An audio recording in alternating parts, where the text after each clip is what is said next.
nanam telur angsa gitu yang nggak menetas sebagai tolak bala, ditanam di depan gitu. pintu masuk rumah. Dan itu dilakuin? Dilakukan gitu. Terus di kamar juga saya gali tuh ubinnya, tutup lagi gitu. Waduh, effort sampai juga kayak ya. gitu, iya. Oh itu bukan ngomong sendiri, tapi dia dengar suara. Dengar suara halusinasi. Dia ditanggapin sama dia. Dia ngobrol. Gitu. Iya. Dan ternyata banyak keluarga pasien yang nggak memahami hal sesimpel itu gitu. Yes. Jadi saya pikir-pikir, wah ini kakak saya bisa pulih seperti ini hanya dengan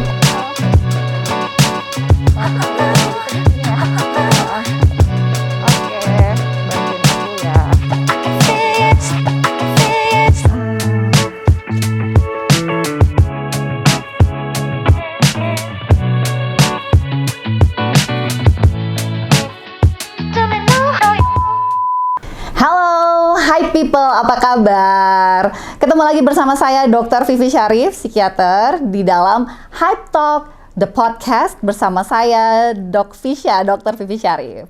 Oke, kali ini kita bakal ngobrol-ngobrol seru seputar topik yang mungkin orang agak ragu untuk membahas ya.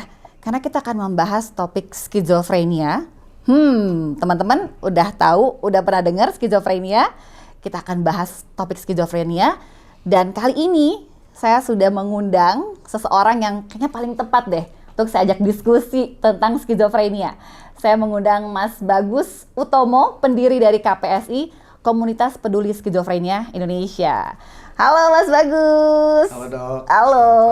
Gimana kabarnya? Baik Dok. Baik ya, sehat ya? Iya. Wah, Mas Bagus ini kayaknya memang nggak bisa dipisahkan dari ini ya, topik-topik skizofrenia ya. Kalau kita Google skizofrenia Indonesia, tuh yang muncul nama Bagus Utomo gitu.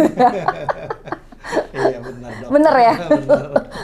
Mas Bagus, gimana sih ceritanya Mas Bagus tuh bisa berafiliasi dengan skizofrenia? Apa kaitannya Mas Bagus dengan skizofrenia? Saya adalah keluarga pasien skizofrenia. Oh, jadi Mas Bagusnya caregiver ya? Iya, jadi keluarga. saya caregiver untuk kakak saya. Kami 8 bersaudara, kakak saya nomor 2, jadi laki-laki yang pertama gitu. Oh, jadi yang pertama perempuan, kedua si kakak ini. Mas Bagus nomor? Saya nomor 6. Nomor 6, oke. Jadi kakak yang nomor 2 ini yang skizofrenia? Yang mengalami, ya. Yang mengalami. Terus gimana tuh ceritanya Mas Bagus sampai akhirnya bisa, sekarang jadi bisa dibilang aktivis ya, aktivis yang cukup ngetop lah gitu. Gimana Mas Bagus? Ketika kakak saya usianya mencapai 29, tiba-tiba kakak saya waktu itu sedang mengajar, dia pulang bekerja dengan kondisi ketakutan Dok. Oh jadi udah kerja nih ya, udah ngajar ya? Jadi guru cukup lama, kemudian dia pulang dengan sangat ketakutan, sampai meracau juga, dan dia lari sampai sembunyi di bawah tempat tidur gitu. Oh sampai segitu ininya ya, takutnya ya? Ya jadi dulu kita nggak tahu apa sebabnya, tapi dia merasa dikejar-kejar oleh orang yang jahat gitu loh. Jadi dipeluk sama ibu saya, kemudian ditenangkan, dan kemudian disuruh istirahat gitu. Nah, di awal kakak saya mengalami itu, kebetulan kami tinggal dekat rumah sakit haji Jakarta Timur, ya kami ajak berkonsultasi ke psikiater. Kemudian kakak saya kembali pulih lagi gitu Dok. Ini langsung ke psikiater langsung, nih? Canggih banget Mas Bagus, tahun berapa tuh? Tahun mungkin sekitar tahun 95 Dok. Wah, itu kayaknya orang belum well educated ya tentang skizofrenia. Karena ya kami bingung mau dibawa kemana gitu kan. Tapi kebetulan ada rumah sakit dekat, jadi kami bawa ke sana. Tapi sayangnya pengetahuan kami memang masih sangat minim gitu. Jadi kakak saya pulih, mengajar lagi. Ketika obatnya habis, nggak kami lanjutin gitu. Karena udah baik nih ceritanya. Saya pikir ya nih, kita semua pikir ya nih kayak stres biasa aja gitu loh kan. Ya udah, kemudian nggak berapa lama ya kakak saya kambuh lagi gitu. Dan itu terjadi berulang-ulang. Jadi kami bawa ke psikiater lagi, habis obatnya kambuh lagi. Iya, kambuh lagi gitu. Kita nggak bawa ke psikiater. Nah, mungkin juga waktu itu saya juga tanya ke psikiater, apa yang terjadi nih sama kakak saya. Psikiater mungkin takut ya kalau kami dikasih tahu kami jadi down atau sedih atau takut ya.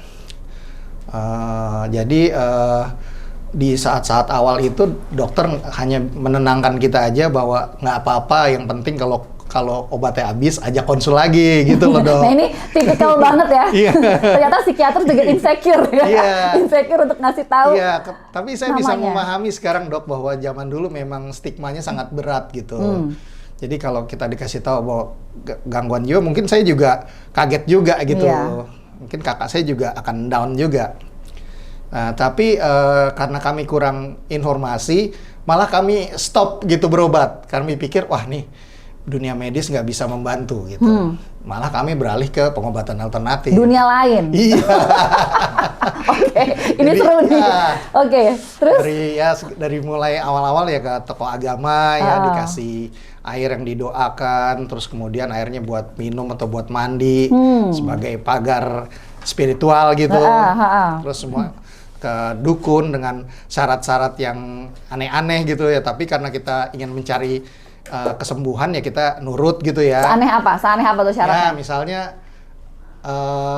nanam telur angsa gitu yang nggak menetas sebagai tolak bala, ditanam di depan gitu. pintu masuk rumah. Dan itu dilakuin? Dilakukan gitu. Terus di kamar juga saya gali tuh ubinnya tutup lagi gitu. Waduh, effort sampai juga kayak ya. gitu, iya. Okay. Terus kami kan deket Taman Mini, kalau ada satu suro tuh ada pekan satu suro, banyak paranormal ngumpul situ. Ya kami ikut berobat Di gitu. situ? Jadi macam-macam dok. Macam-macam ya. Sampai ya aku puntur juga atau lain-lain gitu ya. Tapi ya kondisi kakak saya ternyata sekarang kita tahu bahwa itu skizofrenia paranoid. Jadi kakak saya sering ngamuk ya, nggak tidur-tidur, gampang marah. Jadi siang malam marah. Kalau saya pulang kerja tuh kakak saya lagi makan tuh diajakin ngobrol. Tapi lama-lama jadi emosi dok. Awal-awal bisa ngobrol biasa ya. Tapi kalau kita beda pendapat sama dia mulai emosi gitu, seakan-akan tidak dipercaya omongan dia kan. Akhirnya ya sampai pagi dia marah-marah. Nah, nanti saya baru tidur sebentar tuh, saya udah harus berangkat kerja lagi gitu. Dan banyak sekali sih kejadian-kejadian yang sebenarnya cukup membahayakan gitu, baik dirinya dia, keluarga maupun ke lingkungan. Misalnya saya lagi kerja, kakak saya nimpuk batu gitu ke mobil tamunya tetangga saya. Kebetulan tetangga saya kan jenderal gitu. Ya ampun. Saya ditelepon ibu saya. Terus? Wah, sambil nangis ibu saya kan. Waduh, saya akhirnya izin pulang. Nah, kebetulan memang di rumah tinggal ibu saya sama kakak saya yang sakit itu. Tapi si kakak nggak diapa-apain sama Ya, si jenderal? hampir ini ya, anak buahnya udah datang Serem marah juga ya. gitu. Jadi saya mengalami masa-masa seperti itu gitu ya. Jadi sulit tidur bertahun-tahun, kurang lebih 10 tahun berhenti berobat dok. 10 tahun tanpa 10, obat? Iya. Jadi 10 tahun tuh yang susah tidur, marah-marah kayak gitu ya? Seperti itu. Jadi saya selalu edukasi keluarga pasien yang baru datang gitu bahwa dulu waktu kakak saya masih kondisinya parah seperti itu, kalau masuk ke rumah saya dari ruang tamu aja baunya udah kelihatan gitu, kadang kecium nggak enak ya? Gitu. Jadi kalau ada tamu saya tutup kamarnya, kadang kakak saya ajak pergi aja gitu loh, supaya tidak ada konflik lah dengan tamu gitu. Jadi pengalaman seperti itu yang membuat saya merasa bahwa hal ini nggak boleh terjadi pada keluarga lain gitu. Oke, jadi pengalaman ini membuat Mas Bagus ingin share dan mengajak yang lain untuk nggak sampai 10 tahun ibaratnya ikut menderita ya, Mas Bagus ya. Jadi lucunya gini dok, saya kan pustakawan ya, saya bantuin para peneliti mencari informasi ilmiah gitu. Tapi saya bodoh juga gitu, kok sekian tahun saya nggak kepikir bahwa ini jangan-jangan ini sungguh-sungguh satu penyakit gitu. Jadi akhirnya satu hari ketika saya udah lelah, saya pikir kenapa saya nggak cari informasi ini di internet gitu. Nah itulah. Baru kepikiran ya? Iya, setelah kurang lebih hampir 10 tahun saya baru kepikir gitu. Akhirnya saya cari gitu. Nah disitulah saya nemuin website yang ditulis oleh seorang penyintas di Amerika sana. Saya pikir ini kayaknya mirip sama kakak saya nih gitu. Oh, wow. Gitu. Terus kemudian saya mulai bikin grup di Yahoo Groups, bikin blog gitu sambil saya terjemahkan, sambil belajar, sambil juga saya pikir saya harus share nih gitu. Nah kemudian blog saya dibaca oleh Dr. Irmansyah. Oh, luar biasa sih. Saya Jadi gitu jalannya ya. Terus? Saya ditelepon. Saya Dr. Irmansyah dari IDAJI dulu. Dari IDAJI, belum PDSKJI. Belum PDSKJI ya, Ikatan Dokter Ahli Jiwa Indonesia saat itu. Akhirnya satu hari pas lagi mau makan siang, saya izin sama bos saya mau keluar dulu, mau ke rumah sakit gitu. Udah saya naik bus dari Sudirman ke RSCM, ketemu Dr. Irmansyah. Ketemu Dr. Irmansyah. Gitu. Terus dari pertemuan itu apa yang akhirnya terjadi? Kata Dr. Irmansyah gini, kakak kamu gimana kondisinya? Masih seperti itu dok, gitu. Gimana? Gini. Oh ya, ada kemungkinan memang dia udah masalah kesehatan jiwa gitu. Jadi sebaiknya gimana dok? Sebaiknya memang harus berobat gitu, secara rutin. Kemudian kata Dokter Irmansyah, ini jarang nih keluarga pasien mau terbuka seperti ini di internet lagi gitu dok. Iya, mau sharing gitu iya. Ya. Betul. Waktu biasanya kan pada belum, malu. Iya, belum ada Google dok, adanya Yahoo. Yahoo ya. Ini jadul banget. Jadul banget. Makanya, dia bilang ini jarang banget nih. Kamu bantu ini deh, bantu saya untuk mengurus majalah Mitra Schizophrenia katanya gitu. Wow. Nah, tapi saya belum sempat bantu itu karena waktu itu kan kakak saya masih kondisinya berat. Satu hari kakak saya kambuh lagi, dia ngamuk-ngamuk gitu, hampir membahayakan ibu saya. Ya ampun. Dan disitulah saya pikir, aduh saya nggak bisa lagi nih seperti ini. Mau nggak mau saya ajak kakak saya berobat, tapi saya ngajaknya kan susah. Saya manggil perawat gitu dari panti di Jakarta Selatan untuk jemput ke rumah gitu. Jadi membujuknya aja sulit banget dok. Iya, ini banyak banget orang mengeluh tentang ini ya. Iya, gimana gitu. caranya mau bawa berobat gitu kan? Jadi saya bujuk itu, dia paranoid, nih siapa ini? Saya bilang, ini teman saya ini perawat mau ngecek kesehatan kamu. Kamu udah lama kan nggak cek kesehatan. Akhirnya ditensi, kemudian mau disuntik. Wah, dia melawan itu. Melawan, tapi kemudian ini vitamin, saya bilang gitu. Ternyata disuntik kan ngantuk, langsung dia bawa. Baru dibawa. Oke. Nah, saya naik taksi, berangkat, saya nyusul di belakang. Kemudian sampai di panti tersebut, saya selesaikan masalah administrasi, tapi pas pulang tuh saya nggak berani menengok ke belakang karena saya merasa sedih yang luar biasa gitu. Kenapa ini terjadi sama kakak saya, ya? pada keluarga saya gitu. Kok jadi seperti ini gitu. Saya nggak tega mau nengok ke belakang, saya lihat kakak saya di ruang isolasi kan. Saya takut air mata saya jatuh gitu. Sekarang aja kayaknya Mas Bagus ini ya, reliving memory itu ya, masih kayaknya dong, emosi itu masih muncul ya. Jadi saya jalan gitu, tapi itu titik balik pertama gitu dalam kehidupan saya juga. Jadi saat itu setelah 10 tahun gitu ya, baru hari itu saya bisa tidur nyenyak gitu. Oh my God. Makanya itu yang saya selalu pikirkan, bahwa ketika saya lebih beruntung gitu, bisa makan enak, bisa tidur nyenyak, pasti masih ada keluarga lain yang menderita seperti penderitaan saya dulu. Waktu gitu. itu ya. Itu yang menyebabkan saya terus berjuang untuk sharing dan mengedukasi. Luar biasa banget gitu. Mas Bagus, saya terharu banget Iya. nih.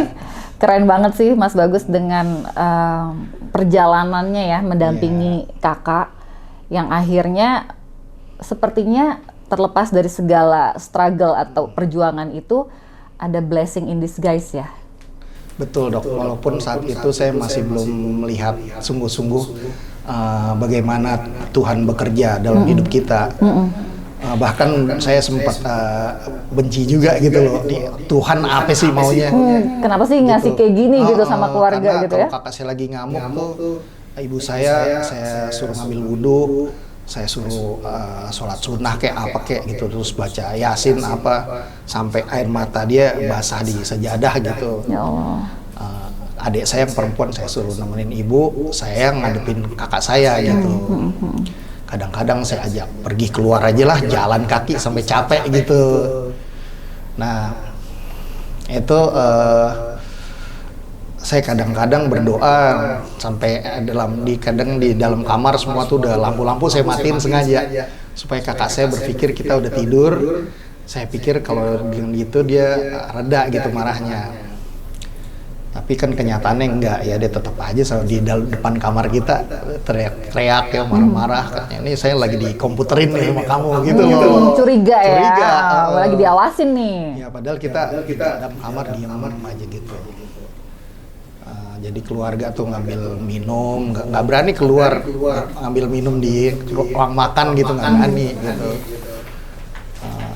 Dan itu ya sampai sekarang saya pikir masih terus ada di dalam ingatan saya gitu dengan baik gitu.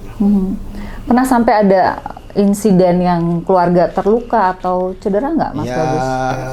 Hampir sih dok. Hampir ya? Kalau nggak saya cukup cermat gitu, bisa kejadian juga. Karena kakak saya tuh kasur dibakar gitu, lemari isinya juga udah sampah-sampah. Pernah juga ibu saya tuh yang terakhir itu ibu saya ditimpuk pakai kunci buat roda mobil tuh ya. Untungnya meleset gitu sampai akhirnya ya kita dipukul pakai kursi kayu sama kakak saya yang lain gitu. Sampai hancur, tapi dia kan tenaganya masih luar biasa gitu. Sampai harus diikat pakai tali tambang dan dibawa ke rumah sakit gitu. Kadang-kadang habis itu pulang ya kita nggak tahu bahwa harus diobati lagi gitu, kambuh lagi gitu. Iya. Balik lagi dengan kayak begitu ya. Gitu. Makanya juga sempat juga saya pikir setelah dirawat itu, ini nanti kalau dia pulang gimana, didendam nggak sama saya gitu. Iya. Jadi kami selama dia panti itu dibersihin kamarnya, kita cat rumah, dan ternyata pada saat dia pulang, kakak saya nggak marah malahan gitu. Wah, nggak marah ya? Nggak marah gitu. Yang tadinya dikhawatirin kayak bakal dendam nih ya, bakal wah gue nih sama dimasukin saya nih, panti nih gitu ya. Orang saya pikir nih kalau saya rawat paksa ini nih dendam nih kalau nggak berhasil juga nih pengobatan ini, wah mati nih saya gitu loh, saya pikirnya gitu. Mikirnya udah kalut kayak gitu ya. Tapi begitu kakak saya pulang dilihat dia gini, wah rumah beda ya dok gitu. Iya udah dicat gitu semua, saya bilang gitu. Terus gimana Bu, apa kabar Bu, Bapak apa kabar? Nah disitulah dok, baru saya sadar bahwa wah ternyata pengobatan medis ini luar biasa gitu. Luar biasa, pengaruhnya untuk bisa memperbaiki ya cara gitu. Berpikirnya. Padahal udah sekian tahun dia tidak berobat, dengan berobat rutin perubahannya demikian besar. Nah dari situ pelan-pelan kakak saya kami kawal, saya edukasi keluarga bahwa ini harus obatnya rutin gitu. Kadang saya juga harus ngingetin bapak saya, dia kan berpikir bahwa kakak saya tuh akan menjadi pengganti dia, tapi kemudian mengalami sakit jiwa gitu. Yeah. Dia kadang kecewa dan dia lampiaskan dengan marah-marah pada kakak saya. Kadang saya harus berantem juga gitu, ya, ngingetin ya. Supaya tercipta lingkungan kondusif untuk pemulihan. Tapi kemudian kakak saya pelan-pelan pulih kembali, dan sekarang kakak saya udah konsul sendiri, ngurus surat rujukan sendiri, iya. Wow. Bahkan yang dulu bapak saya pikir, wah saya gagal nih jadi orang tua nih, nggak bisa mentas nih anak saya. Ternyata kakak saya sekarang udah menikah dan dia rukun juga lah sama istrinya. Masya gitu Allah, loh. luar biasa banget. Gitu. Jadi sekarang udah mandiri dalam pengobatan, udah berkeluarga. Kakak kerja nggak, Mas Bagus? Ya saat ini sih inilah yang menurut saya juga penting, bahwa keluarga dan pasien itu harus segera mungkin bawa berobat agar jangan kayak kakak saya Jadi putus proses hidupnya, hanya bergumul dengan penyakit gitu. Iya. Nah, saya yang tadinya guru STM, sekarang ya hanya jualan toko kelontong aja di rumah gitu. Jadi aktivitas sekarang itu ya, jaga toko ya gitu itu ya. pun sih udah alhamdulillah. Alhamdulillah banget. Tapi kita pengennya sih ke depan buat pasien-pasien atau ODGJ yang lain atau penyintas, kalau bisa sesegera mungkin berobat, dia bisa tetap menekuni bidang apa yang dia sukain gitu. Benar banget ya, itu jadi salah satu target untuk bisa segera dideteksi, segera berobat supaya bisa kembali berfungsi ya. Iya dok. Sebagai manusia gitu. Betul. Jadi menjalani kehidupan lagi ya. Iya, dan juga gini, harga yang sangat mahal bagi saya sekeluarga bahwa ketika kami bergumul dengan penyakit yang demikian berat ini, kami jadi saling berantem gitu dok, saling nyalahin gitu. Ini salah kamu sebagai ibu nih ya kan, harusnya ngasuh. Kata ibu saya, ya kamu kan orang tua juga, bapak kan penting juga. Kamu yang nggak mau dekat sama anak. Padahal ini benar-benar penyakit. Emang penyakit. Yang mau nggak mau ya harus kita obati. Betul. Dan kalau bisa sekeluarga ya rukun lah untuk mengatasi itu bersama. Benar. Bukannya saling menyalahkan, berdebat, bertentang, tapi justru untuk bersama-sama ya. Itulah dok. Jadi makanya saya terus berjuang agar keluarga lain juga bisa tetap rukun, ia sekata dalam pengobatan. Akhirnya ya kebahagiaan bisa kita raih bersama-sama ya, gitu. Kembali ya. Oke. Keren banget sih ini sharing story-nya Mas Bagus ya. Sehingga akhirnya Mas Bagus dengan perjalanan mendampingi kakak banyak teredukasi tentang skizofrenia dan mendirikan KPSI. Iya. Oke, ceritain dikit gimana? Ya, jadi saya dulu tuh belajarnya saya sampai beli buku-buku dari Amazon, saya paksain lah beli gitu ya. Karena di sini masih agak susah buku-buku yang berbahasa Indonesia. Saya belajar, tetapi namanya saya bukan latar belakang medis, saya bingung ya dok, halusinasi itu seperti apa sih gitu, terus delusi itu seperti apa gitu. Nah, sementara saya ngelihatnya kakak saya ngamuk aja gitu kan.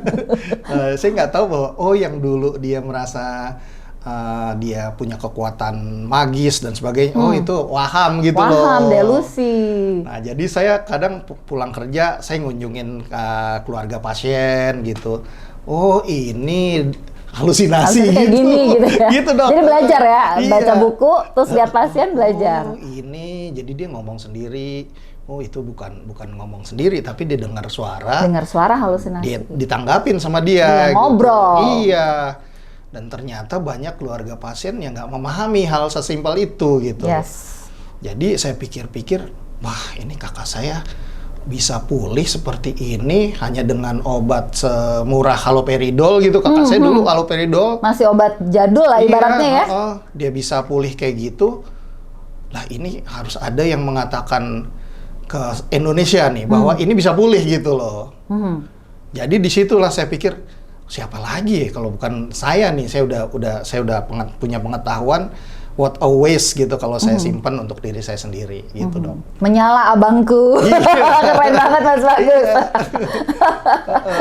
Oke, jadi akhirnya mendirikan KPSI. Iya. Dan sekarang udah sebesar apa sih KPSI? Ya kami nggak pernah memikirkan sampai sejauh itu sih dok. Jadi saya pikirnya saya edukasi one person at a time gitu.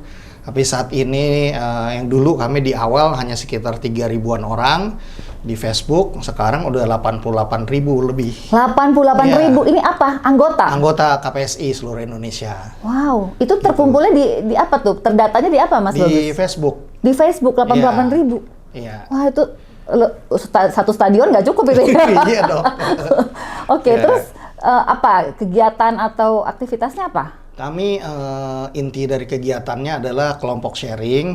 Jadi ada kelompok sharing buat sesama orang yang mengalami dan juga kelompok sharing buat keluarga. Sehingga mereka tidak merasa sendirian dan kemudian bisa saling tukar tips lah gimana sih mendampingi anggota keluarga atau bagi orang yang mengalami gimana sih mengelola gejala nih dengan baik ya. Dan menjawab pertanyaan-pertanyaan mereka yang misalnya tentang pengobatan, apakah ini menyebabkan kecanduan, apa tidak, itu kan harus dijawab oleh sesama pasien dok. Iya. Soalnya kalau yang jawab psikiater, dokternya yang resepin gitu ya. Tapi kalau pasien atau keluarga yang jawab, nah itu mungkin akan lebih didengar ya. Jadi itu kemudian ada kegiatan-kegiatan kreativitas dan pemberdayaan, dan kemudian tahun ini kita memulai unit-unit usaha untuk membuktikan bahwa teman-teman orang dengan gangguan jiwa skizofrenia yang dianggap sebagai gangguan jiwa berat, ternyata dia bisa pulih semaksimal mungkin, bisa bekerja sama baiknya seperti orang pada umumnya gitu dok.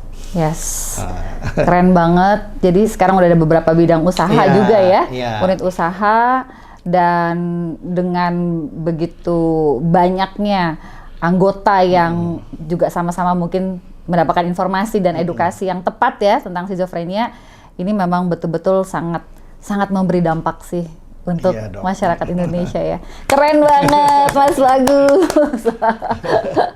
Luar biasa. Nah, mungkin sebelum kita akhiri podcast ini, saya mau minta Mas Bagus kasih message lah gitu ya. Pesan-pesan lah. Baik itu mungkin yang menyimak video ini apakah bisa jadi keluarganya atau orang terdekatnya mengalami gejala-gejala seperti yang Mas Bagus ceritakan tadi ya. Gitu, kayak ada pikiran-pikiran aneh, kayak dikejar-kejar, pikiran magis, atau kayak bicara sendiri, yang mungkin saja itu gejala skizofrenia. Nah, pesan apa yang Mas Bagus mau sampaikan kepada baik keluarga ataupun mungkin orang yang mengalami? Silakan. Kalau dari pengalaman saya sendiri, yang pertama kita nggak perlu malu gitu apabila diri kita atau keluarga kita mengalami gejala-gejala masalah kesehatan jiwa dok, karena itu sesuatu yang sangat manusiawi dan bisa dialami oleh siapapun, sehingga kita nggak perlu sungkan untuk berkonsultasi ke layanan kesehatan terdekat gitu. Jadi boleh curhat dulu ke keluarga, boleh ke guru, boleh ke tokoh agama, tapi apabila hal itu masih dirasa kurang, segeralah ke puskesmas deh minimal ke puskesmas ya. Ya, kemudian yang kedua, pengobatan untuk skizofrenia itu bukan sesuatu yang memalukan. Jadi ketika kita berobat itu adalah justru sikap positif untuk kesehatan jiwa raga kita gitu. Dan kemudian juga yang paling penting adalah kita sebagai keluarga harus menjadi motor penggerak menuju pemulihan dengan terus mendampingi anggota keluarga kita, fokus kepada pengobatan medis, dan kemudian menerima dia kembali di rumah dengan sepenuh hati sambil kita berdayakan supaya dia bisa berfungsi kembali seperti sedia kala gitu. Yes. Dan terakhir, gangguan jiwa berat pun seperti skizofrenia bisa pulih, dan kami banyak contoh bahwa teman-teman yang sudah pulih bahkan bisa hidupnya lebih bermakna dari orang-orang yang belum menyadari bahwa dirinya memiliki masalah kesehatan jiwa, dok. Keren banget, betul banget Mas Bagus, thank you banget. Ini pesan yang sangat penting banget buat masyarakat Indonesia ya, sepertinya ya, bahwa kita nggak perlu malu ketika memang mengalami masalah-masalah kesehatan jiwa, konsultasi, karena bantuan itu ada gitu kan, kita bisa mengakses bantuan di puskesmas atau di layanan kesehatan lainnya gitu ya. Udah gratis lagi. Udah gratis sekarang ya, gratis ya, makanya tinggal datang ibaratnya gitu ya. Dan tadi mungkin juga pesan yang sangat penting adalah jangan nunggu. Kayak tadi Mas Bagus udah 10 tahun ya, jangan nunggu lama-lama jadi susah dibawanya gitu kan. Jadi lebih cepat terdeteksi lebih baik, lebih cepat tertangani lebih baik supaya bisa kembali berfungsi ya. Iya. Gitu ya. Dan yang pasti keluarga jangan dibuang ya. Jangan kan suka banyak yang kayak gitu ya. Jangan tutup-tutupi, jangan dipasung gitu, udah nggak boleh banget. Udah nggak boleh banget ya, udah nggak zaman ya gitu ya, kayak gitu. Ya, tidak boleh sama sekali, even termasuk pasung modern ya. Kan kita tahu orang kadang-kadang ya dikunciin di kamar itu kan juga pasung. Iya, di pasung modern di kota-kota besar ya. Jadi itu kita nggak mau lagi terjadi ada di negara kita. Dan thank you banget buat semua kontribusinya Mas Bagus dan teman-teman di KPSI. Saya sih tersentuh banget ya dengan sharing ceritanya, luar biasa. Dan saya yakin teman-teman yang menyimak video ini akan sangat mendapatkan manfaat dari sharingnya Mas Bagus. Thank you for speaking up. Thank you for standing up buat Sama-sama, ODS, Dok. orang dengan skizofrenia. Thank you banget. Dan makasih udah datang ke podcast saya untuk sharing. Sukses selalu untuk Mas Bagus ya. Terima kasih. Thank you so much. Thank you so much. Oke, teman-teman. Itu tadi diskusi saya, cerita-cerita sama Mas Bagus dari KPSI. Buat teman-teman yang ingin tahu lebih detail tentang skizofrenia, boleh simak nanti di video saya penjelasan tentang skizofrenia, apa gejalanya dan bagaimana penanganannya ya. Thank you so much. Sampai ketemu lagi di podcast Hype Talk bersama Dr. Vivi Syarif di episode selanjutnya. Take care. Bye-bye. Thank you Mas Bagus. Mantap, mantap.